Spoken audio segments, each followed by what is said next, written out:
Well, next presentation will deal with political science issues and the political polarization process. Mr. David Ashley will present on this subject.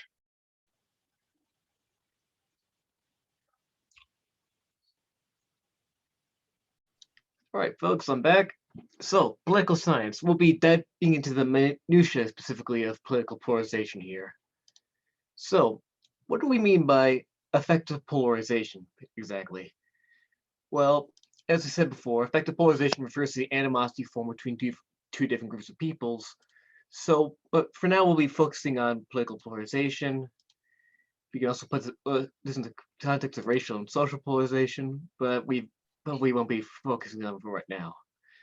So, how do you measure polarization? Whoops, my shoe. One common method is a feeling thermometer question, wherein participants rate their feelings on a group, as in political parties, from cold, 0, to warm, 100. As a party feeling declines, effective polarization rises. And let's see, so we can see this, starting around the beginning of the 90s and continuing to this day. Sorry, I haven't quite figured out where the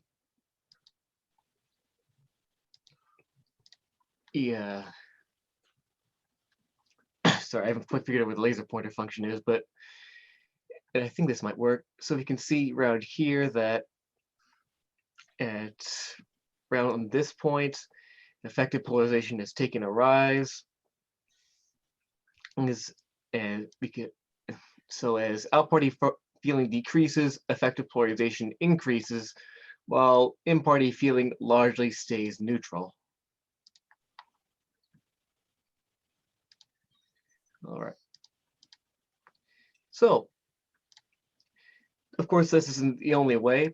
We can also measure this using alternative methods such as trait ratings, as in, associating groups with their traits, as in like this party is intelligent, open-minded, or they're selfish and mean.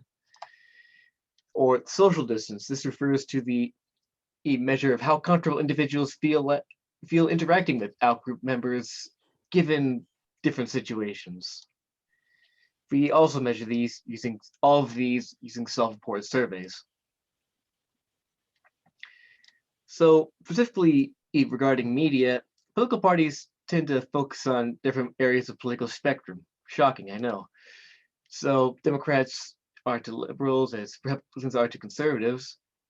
So as such, partisans typically view outsiders as socially distant and therefore are less likely to encounter opposing political viewpoints. This is also accelerated by partisan news outlets, which typically lack balanced content, particularly persuading viewers to adapt extreme ideological positions.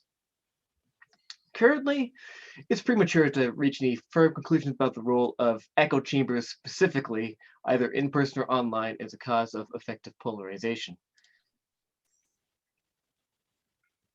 All right, so what are some political consequences of this? Effective polarization is inevitable in a society with groups that have conflicting goals.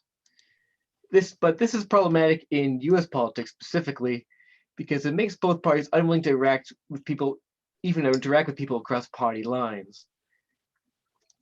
There's some more research that needs to be done about this because there's still some answers that we need to get, such as, why did Roy Moore get the votes of the vast majority of Republican voters in Alabama, for example, even though he was accused of several heinous crimes. Outside the realm of politics, there are still issues, of course. As shown by this figure here, we can see that politically divided families shortened their Thanksgiving dinners after the 26th election. So you can see the politically matched families had a noticeably longer your holiday meal time than politically mismatched family, and definitely much shorter than the ones that had high political ad exposure, over about an hour and a half difference. Other social consequences include the percentage of Americans who would be somewhat or very unhappy if someone of the opposite party has increased about 35% over the last 50 years, with Republicans especially sensitive to cross-party marriage. This is a lot larger than compared to advanced democracies like the UK, and this is also a fair bit larger than in more apolitical benchmarks. Fun fact, 70 to 20% of people don't want their child to marry a fan of an opposing baseball team. Just to put that in context. So, how can we reduce effective polarization? One, we can rectify misconceptions of opposing groups. So we can do this by challenging stereotypes of U.S. U.S. political parties, as in Democrats only being minorities in coastal cities or Republicans as largely white rich men. We can also do this by shifting perspectives of partisan to see rivals as common Americans rather than as political opponents. We can exploit this using we've seen this exploited using national holidays like the 4th of July, or through the means of informative news media. We can also achieve this through engagement through context theory. Mannix in the next presentation will be elaborating on that. Unfortunately, the means we do have are somewhat limited, since it's unclear which specific strategies will work and which will fail. We have tested some of them, but a lot of them are more speculative. All right, and there are my citations. Thank you very much. Now we will have questions from the pro and con legal teams. Mr. Sunderlingham, if you would ask questions on behalf of the pro legal team. Thank you, Your Honor. And thank you, David, for your presentation. My only question for today would be, how do you think exposing people to different political ideas, or people with who are from a different political party, would go in terms of rectifying misconceptions?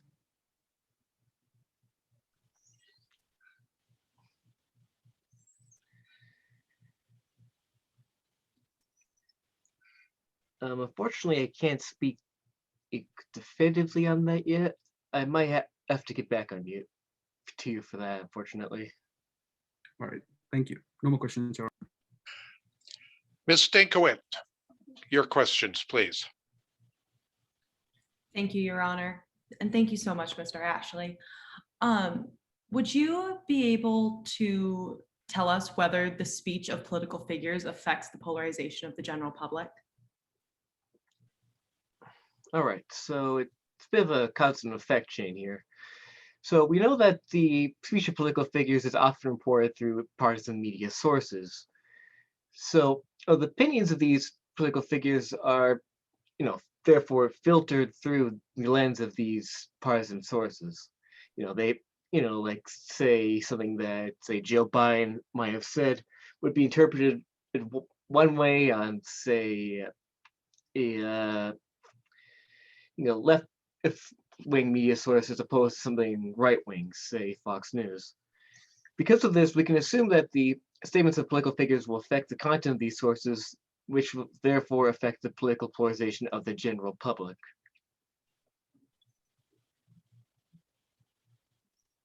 Okay, thank you. No further questions, Your Honor. Mr. Ashley, I have a question for you. You speak of effective polarization as if it was a single thing. Could we clarify, isn't effective polarization a continuum of degrees or an extent to which somebody or a group of people are effectively polarized? Could you explain that concept a little bit more as to how it's measured or how it is addressed? All right. I believe that. All right. Sorry. Let me bring up the presentation again so we can quickly get context here. So as we can see here, effective polarization can be, as measured on the feeling thermometer question, is a variable measurement. I believe that the way that the effective polarization specifically here is measured is through the difference between in-party feeling and out-party feeling. Essentially, as people's feelings towards out-party, people's emotions towards the out-party are worsened in as shown by our party feeling decreasing, and even though in-party feeling might stay round neutral, we can also see that effective polarization is on the rise because of that. So at one level, effective polarization to a minor extent, shall we say, might be considered normal, and at another level, effective polarization might be considered extreme or unusual. I think it might. I'm sorry. I think it might be worth considering in the a bit of history. So we can judge from our current political state that I think although it was continually getting worsening around 2008 or so, when the effective polarization began to overtake the measure of effective polarization began to overtake the out party feeling, is around when I believe that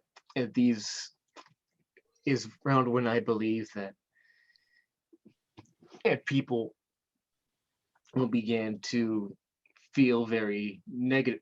Is when in a lot of the more toxic aspects of polarization began to rise in the political sphere. Thank you. At this time, we'll have statements from the pro and con teams. Mr. Synthrillingham, your statement, please. Thank you, Your Honor. Now that we've heard from David and about possible strategies in order to reduce effective polarization, I'd like to take a moment and be slightly introspective.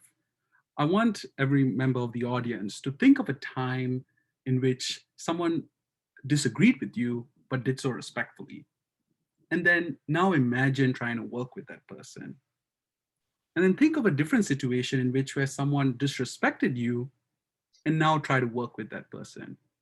I believe most of us would say that the former is a much more tenable situation. And given the graphs that Andrew, Professor Tadmore, even David has referenced about out-party feelings becoming increasingly negative, that is what broad American society feels like. How do we expect representatives to work together when they don't respect one another? We believe that we need to solve this problem head on. If you have a problem with weeds in your backyard, you don't tend to your front yard even though it looks nicer. Eventually that problem is going to get worse and you will have to deal with it at some point. Therefore, on the pro team, we are dealing with it proactively through mandatory service. Now let's think about why we are all here instead of a nice auditorium where we can see each and every one of your beautiful faces. It's because of COVID-19. None of us asked for this. None of us asked to deal with this. Yet, over the past year, I'm pretty sure that almost every one of us has thought about our position in society, our privilege, how governments are functioned, how governments are structured, who they have failed. These were all realizations that people make despite being trusted upon them. So even if we are taking a chance that there may be negative reactions in some of the groups, which we are taking steps to mitigate, we believe it is worthy to take that chance because you have to talk to another individual, hear their perspective in order to get somewhere productive.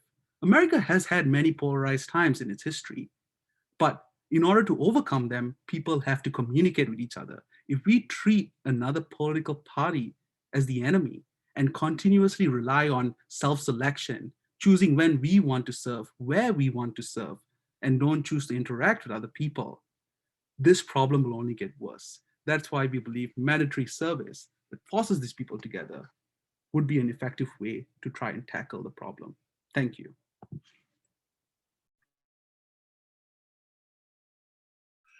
Thank you.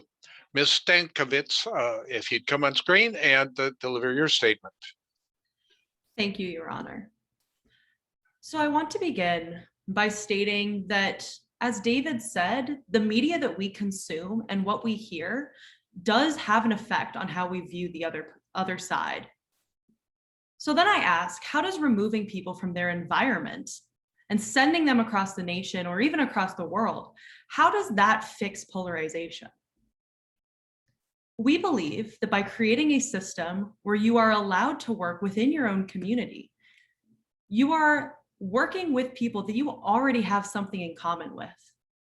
Perhaps you played at the same park that their kids play at if they're around your parents' age, or you and them had the same high school English teacher.